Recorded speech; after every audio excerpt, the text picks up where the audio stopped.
practice your First Amendment right.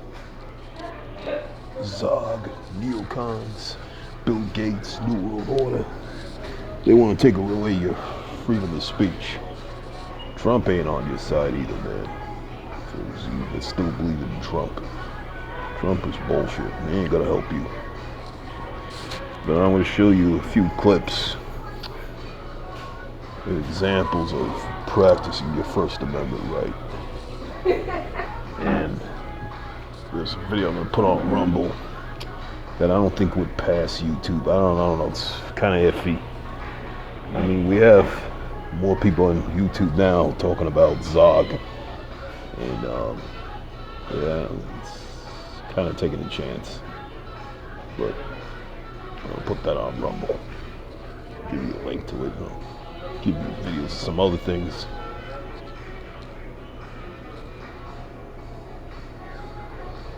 Every country struggling to find that boundary. The U.S. is a tough one because, you know, we have the notion of the First Amendment. And so what are the exceptions, you know, like yelling fire in a theater, you know, and because you're anonymous online, you know, it can be worse. I do think over time, you know, with things like deep fakes, most of the time you're online, you're going to want to be in an environment where the people are truly identified. That is, they're connected to a real world identity that you trust instead of just people saying whatever they want. And so the idea of provenance, who sent me this email, was that really them? You know, we're going to have systems and behaviors that we're more aware of. Okay, who says that? Who created this? South Bronx must be feeling about the economy. Hey, maybe North Carolina should rename itself Israel so it'll get $20 billion in aid. Or maybe Ukraine so it can get $300 billion in aid. Maybe the South Bronx should do the same thing. I mean, I'm sure the economy is great for smug liberals like yourself who make $5 million and are worth $5 million. I'm sure the economy must be great for all you smug journalists, economists. All of you must be having a great time with the economy when most people can't even pay for basic necessities, for people who are getting evicted because they can't pay their rent. Because over in the South Bronx, just a few miles away from here, there are portions of buildings that are literally collapsing. And I'm supposed to give a shit about the stock market? You want to know why the presidential election is tied right now? Because our money is being sent to Israel and Ukraine so that they can continue to bomb innocent women and children. You think that's a great economy? I'm sure Israel, with their free healthcare, is having a great time with American taxpayer money. Hey, is anyone here going to talk about the fact that we could be in war with Iran in a few days? Or do we need to focus on the S&P 500? Is that what actually matters?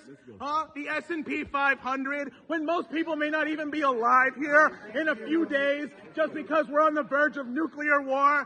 Hey, listen to me, Mr. Krugman. Your degree is worthless. You might as well use it as paperweight because it means nothing. I hope you enjoy the dead children that the economy is powering. Our economy is definitely very powerful right now. All that stock market money goes to the military complex so that more innocent women and children are dead. And fuck off with the New York Times, the liberal apologists for war and genocide. You all fucking suck. People need to wake up right now, and we need to have peace. We can work with China. We can work with Russia. We don't need to start war with Iran. All right, I'm good. We're good. You know, I'm not a philosopher. I'm not a politician. I didn't even go to college. I went to high school and started working. I'm a truck driver and an equipment operator from the hills of New Hampshire. So I just read the news and look between the lines and actually know what's going on to some extent. That puts me far ahead of everybody who's running this shit show behind us. But, you know, I've been a working man for my entire life.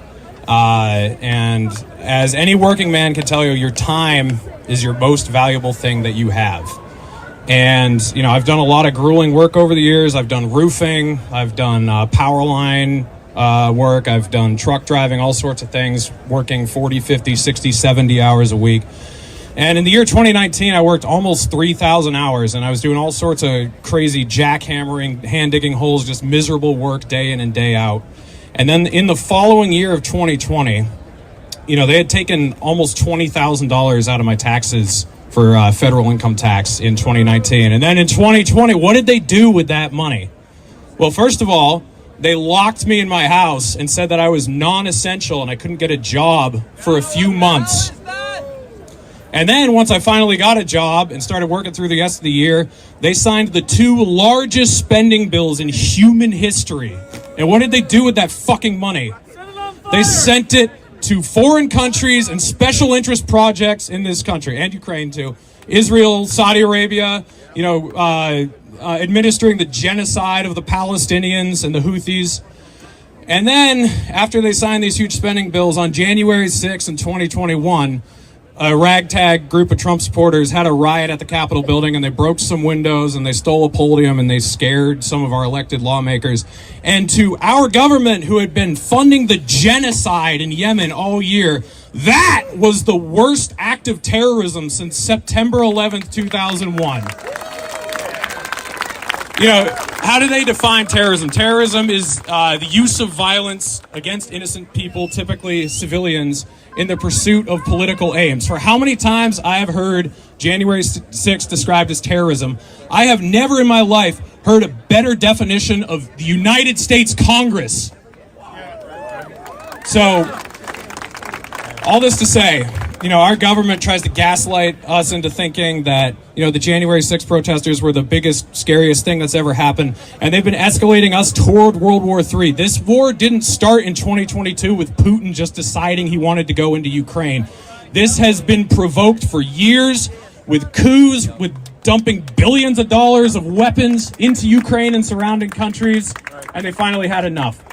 So that's all I got to say. Your government sucks. They don't spend your money on protecting you or making your life better. Taxation is theft. Free the January 6th protesters. That's it.